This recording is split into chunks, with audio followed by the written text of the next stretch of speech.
Damai sejahtera Allah Bapa yang melampaui segala akal, kiranya memelihara hati dan pikiran saudara-saudara sekalian di dalam Kristus Yesus Tuhan kita. Amin. Shalom bagi kita semua. Khotbah bagi kita pada minggu kita hari ini, yaitu minggu ketiga setelah Epifanias, yang diangkat dari kitab Nabi Yunus pasal yang ketiga, dimulai dari ayat yang pertama hingga ayat yang ke-10. Demikian dikatakan di dalam firman Tuhan. Datanglah firman Tuhan kepada Yunus untuk kedua kalinya, demikian: bangunlah, pergilah ke Niniwe, kota yang besar itu, dan sampaikanlah kepadanya seruan yang kufirmankan kepadamu. Bersiaplah Yunus, lalu pergi ke Niniwe sesuai dengan firman Allah. Niniwe adalah sebuah kota yang mengagumkan besarnya, 3 hari perjalanan luasnya. Mulailah Yunus masuk ke dalam kota itu sehari perjalanan jauhnya, lalu berseru 40 hari lagi, maka Niniwe akan ditunggang balikkan. Orang Niniwe percaya kepada Allah, lalu mereka mengumumkan puasa, dan mereka, baik orang dewasa maupun anak-anak, mengenakan kain kabung. Setelah sampai kabar itu kepada raja kota Niniwe, turunlah ia dari singgasananya, ditanggalkannya jubahnya, diselubungkannya kain kabung, lalu duduklah ia di abu. Lalu atas perintah raja dan para pembesarnya, orang memaklumkan dan mengatakan di Niniwe demikian: manusia dan ternak, lembu sapi dan kambing domba tidak boleh makan apa-apa, tidak boleh makan rumput dan tidak boleh minum air. Haruslah semuanya manusia dan ternak berselubung kain kabung dan berseru dengan keras kepada Allah, serta haruslah masing-masing berbalik dari tingkah lakunya yang jahat dan dari kekerasan yang dilakukannya. Siapa tahu, mungkin Allah akan berbalik dan menyesal serta berpaling dari murkanya yang menyala-nyala itu, sehingga kita tidak binasa. Ketika Allah melihat perbuatan mereka itu, yakni bagaimana mereka berbalik dari tingkah lakunya yang jahat, maka menyesallah Allah karena malapetaka yang dirancangkannya terhadap mereka, dan ia pun tidak jadi melakukannya. Hingga di sini pembacaan kita akan firman Tuhan. Sekali lagi, shalom bagi kita semua. Saudaraku yang terkasih dan yang dikasihi oleh Kristus Yesus Tuhan kita, sering dalam kehidupan kita ini seolah-olah hidup kita itu tidak ada sangkut pautnya dengan Tuhan Allah. Tapi ada juga orang beranggapan bahwa hanya dirinya lah yang memang dikasihi dan yang diberikan Tuhan anugerah, sedangkan orang lain tidak. Pemikiran yang demikian itu muncul di dalam konsep kehidupan orang Yahudi. Mereka menganggap bahwasanya Allah itu, Yahweh itu hanyalah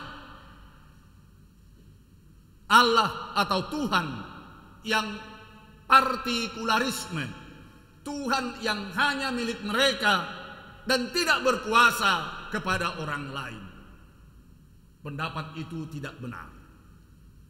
Ketika Tuhan Allah menyuruh seorang nabi, yang arti nama nabi itu adalah merpati.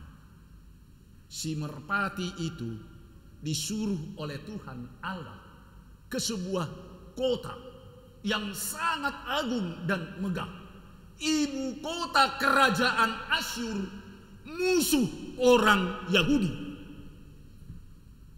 yang mereka katakan adalah kafir.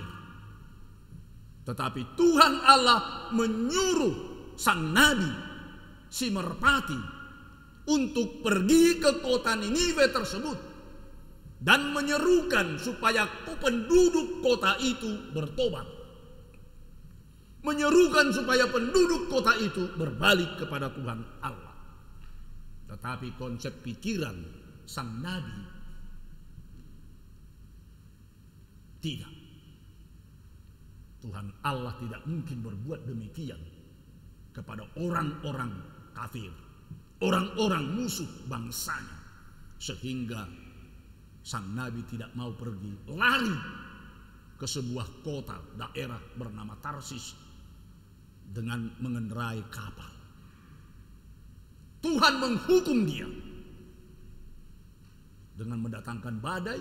Dia ditelan ikan raya yang begitu besar. Tetapi ketika dia bertobat dan meminta ampun, Tuhan mengampuni kembali. Itulah kedaulatan Tuhan, kuasa Tuhan atas seluruh alam ini. Apapun, siapapun, dia bisa perintah. Sehingga ikan itu kembali memuntahkan Yunus. Dan kedua kali itulah nats kita ini. Yunus Tuhan kembali disuruh oleh Tuhan. Yunus disuruh oleh Tuhan untuk pergi lagi ke kota Ninive.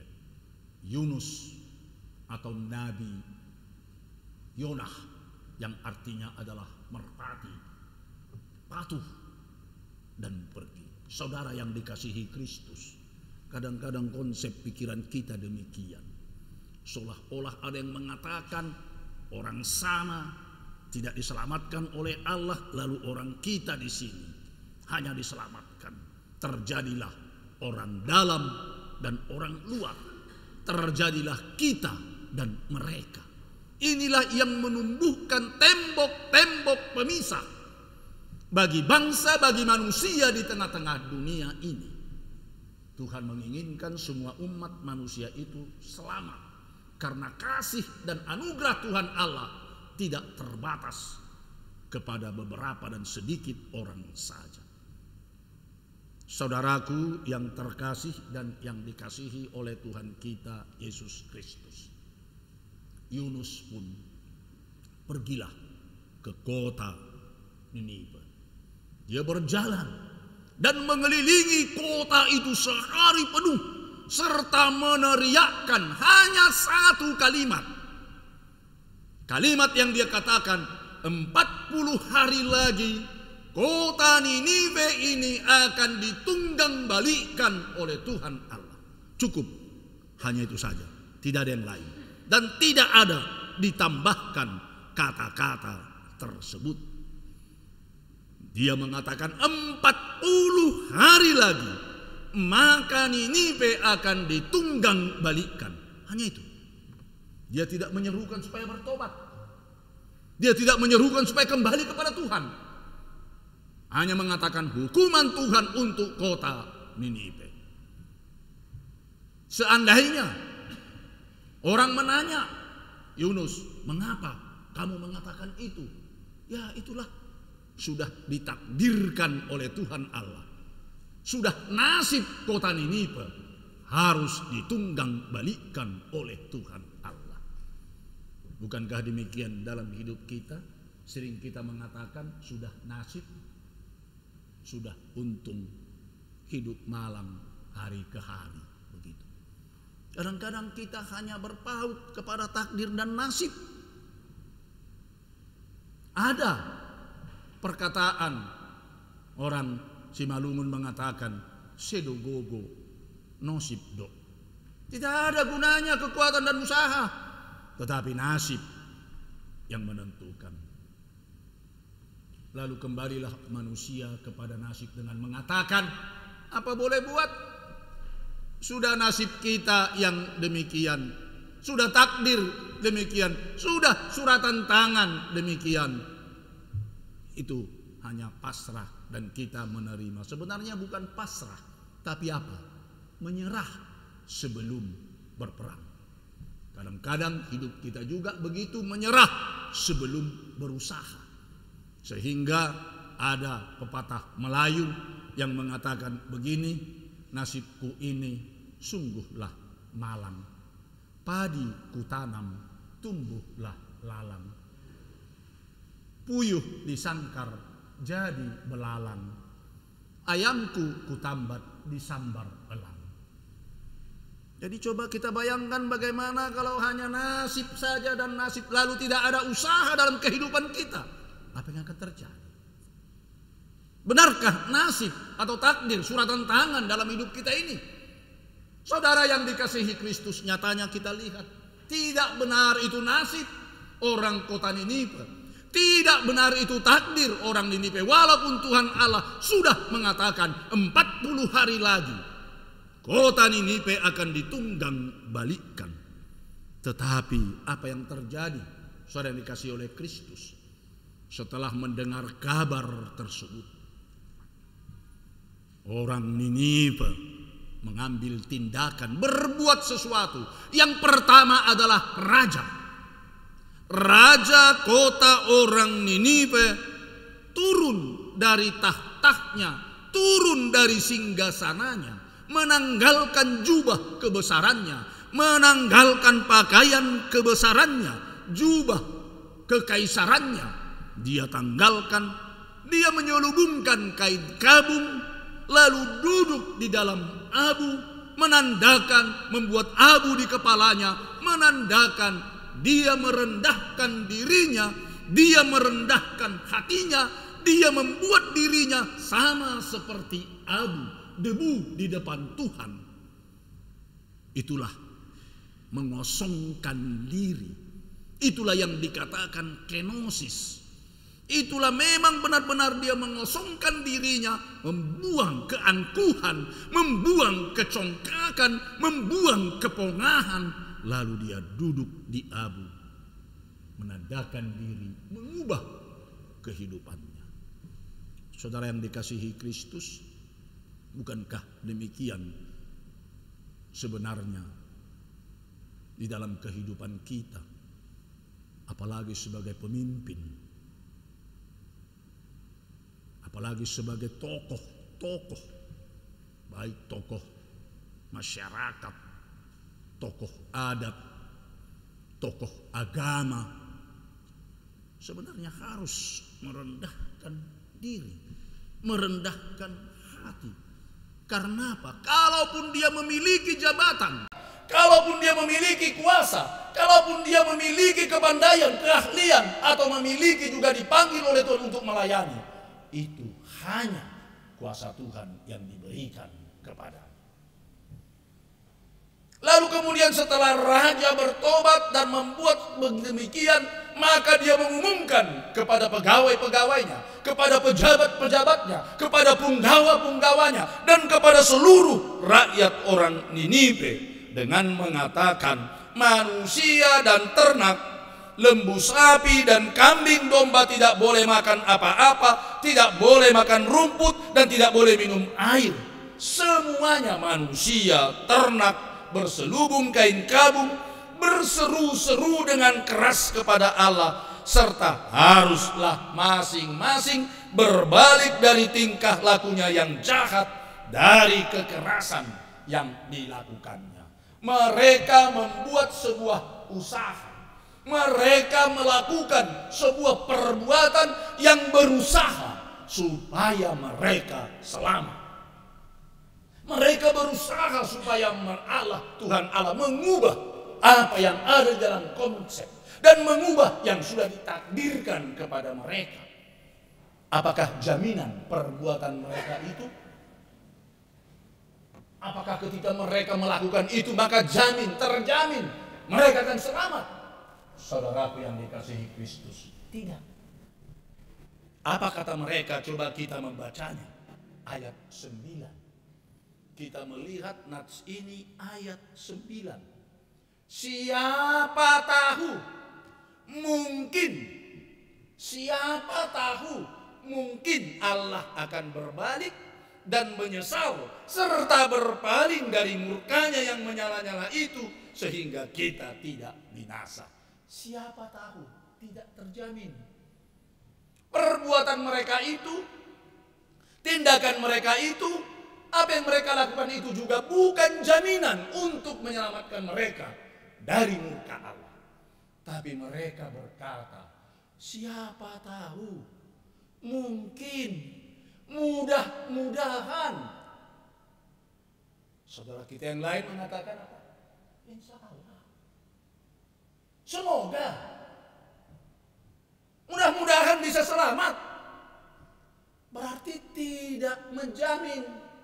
Saudara yang dikasihi Kristus, dan itulah memang yang dilakukan oleh Tuhan Yesus. Segala syarat-syarat, norma-norma keagamaan, puasa, berkain kabung, berbuat ini dan itu, memberi persembahan, apakah menjamin akan selamat? Tidak. Semua yang kita perbuat itu bukan menjamin supaya kita bisa selamat. Tetapi apa? Mudah-mudahan, kata mereka. Yang menjamin keselamatan adalah kasih karunia, kemurahan Allah yang menyelamatkan. Itulah topik minggu kita hari ini, yaitu kemurahan Allah yang menyelamatkan. Lalu bagaimana?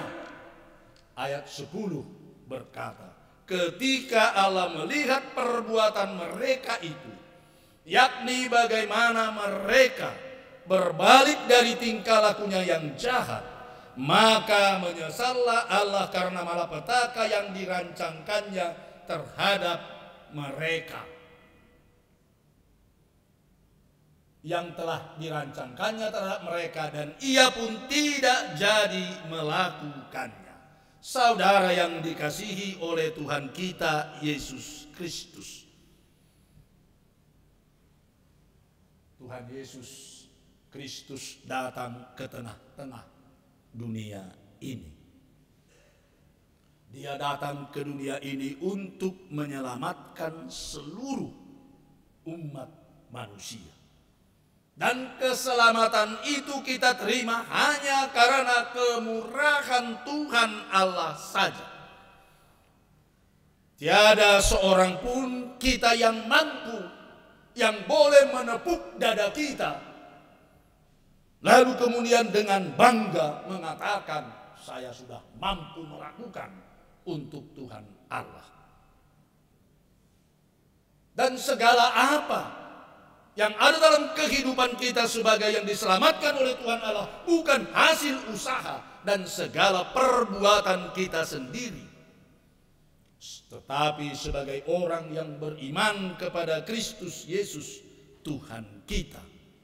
Kita diselamatkan oleh Kristus dengan kemurahan Tuhan Allah yang telah mengutus anaknya turun ke tengah-tengah dunia ini.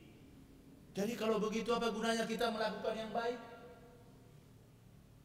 Apa melakukan yang dikatakan oleh agama kita, apa yang dikatakan oleh gereja kita, apa yang dikatakan oleh firman Tuhan untuk kita lakukan?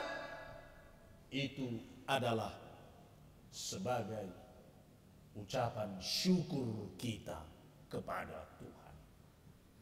Artinya kita hanya membayar hutang kita kepada Tuhan Allah, bukan sebagai andil atau deposito kita kepada Tuhan. Jadi kalau kita berbuat baik, melakukan kepada Tuhan, memberikan persembahan kita, memberikan ucapan syukur kita, itu karena kita membayar hutang. Karena Tuhan telah lebih dulu berbuat yang terbaik di dalam hidup kita, menyelamatkan kita. Lalu sebagai orang yang beriman, mengucap syukur kepada Tuhan Yesus dengan melakukan firman-Nya, dengan melakukan dalam kehidupannya. Sebagai orang-orang yang telah diselamatkan oleh Kristus, kita harus menunjukkan buah iman kita. Itulah ucapan syukur kita kepada Tuhan, dengan melakukan apa yang dikatakan oleh firman Tuhan, dengan melakukan seturut dengan apa kehendak Tuhan. Mari kita sambut keselamatan, kemurahan Allah yang menyelamatkan kita di dalam hidup kita dengan beriman kepada Tuhan kita Yesus Kristus dan melakukan yang seturut dengan kehendak-Nya. Amin. Terima kasih Tuhan, karena Tuhan telah menyapa kami hari ini dengan firman-Mu, firman kehidupan, menyatakan kepada kami, hidup kami bukan ditentukan oleh nasib dan takdir kami, melainkan adalah hanya kemurahan Tuhan Allah saja yang menyelamatkan kami. Biarlah Tuhan kami hanya beriman kepada anak-Mu Tuhan Yesus Kristus, sehingga dengan kerendahan hati kami mau datang bersujud ke hadirat-Mu dan mengucap syukur atas keselamatan yang telah Kau berikan kepada kami, dan berkat-berkat yang melimpah yang Kau curahkan dalam kehidupan kami. Jika kami melakukan yang terbaik, berusaha di dalam kehidupan kami, semuanya itu adalah sebagai buah iman kepercayaan kami kepada Tuhan Allah Bapa dan anak-Mu Yesus Kristus Tuhan kami, sebagai buah iman kami dan ucapan syukur kami kehadirat-Mu. Berkati Bapa firman-Mu yang telah menyapa kami, berkati juga umat-Mu yang hari ini datang beribadah di gereja-Mu, maupun yang sedang beribadah sekarang di rumah mereka masing-masing melalui live streaming. Berkati Tuhan hamba-hamba-Mu, para haladun yang melaksanakan tugas pelayanan pada hari ini. Engkau yang telah memanggil kami, biarlah apa yang kami lakukan hari ini, pelayanan kami semuanya, itulah persembahan kami, ucapan syukur kami kehadirat Tuhan. Baik sebagai pemain musik maupun song leader, haretau, pengumpul persembahan, pendoa untuk memberangkatkan pelayan-Mu melaksanakan tugas, dan juga liturgis maupun yang menyampaikan firman-Mu, dan seluruh kami yang hadir maupun di rumah. Inilah Tuhan persembahan kami kehadirat-Mu yang boleh Tuhan terima di dalam sukacita sorga. Berkati Tuhan umat-Mu yang berulang tahun 1 minggu ini, beri panjang umur, beri kesehatan, berkati rumah tangga mereka menjadi saksi di tengah-tengah dunia ini. Berkati pemerintah kami agar boleh Tuhan melakukan yang terbaik di negara kami, bahkan memutus mata rantai COVID-19, sehingga pandemi COVID-19 berakhir dari dunia ini dan juga dari negara kami. Terima kasih Tuhan. Kami akan kembali dari gereja dan pulang ke rumah kami masing-masing dengan membawa berkat. Berkati kami Tuhan. Dengan berkat-Mu kami menjadi berkat dalam kehidupan kami. Hanya di dalam Kristus Yesus Tuhan dan Juru Selamat kami yang hidup, Kami telah berdoa dan mengucap syukur kepada. Amin.